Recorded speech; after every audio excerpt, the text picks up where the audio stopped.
हामी नेपाल आर्मीसँग के गर्दैछौँ त? So after getting failure on career, business, relationship, I messed up all my habit like sleep cycle, food, behaviour. मैले सबैलाई mess up गरेँ। तर मैले मेरो मिसन पुरा गर्न I need to replace all this habit with new habits. So आजबाट म भिडियो लग सुरु गर्दैछु। Seriously I love making videos, so I started blogging.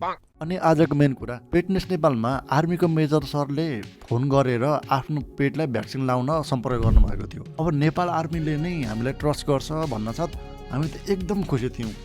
त्यसपछि हामीले सिधै छाउने स्थित उहाँको अफिसमा गएर उहाँको पेटलाई भ्याक्सिन लगाइदियौँ। त्यसपछि चिया त पिउनै पर्यो, चिया बिना कुनै काम त सम्पन्न नै हुँदैन। त्यसपछि आजको अर्को काम पेटनेसको वेबसाइटको रिपोर्ट हेरेँ र पेटनेसको अब आउने कामको प्लान गरेँ। अनि यसो हेरेको मेरो वेबसाइटमा ब्लग नलेखेको त धेरै दिन भएको रहेछ। त्यही भएर आज एउटा ब्लग लेख्न त सुरु गरेँ, तर आज मैले कम्प्लिट गर्न सकिनँ। यो ब्लगमा भोलि कम्प्लिट गर्छु।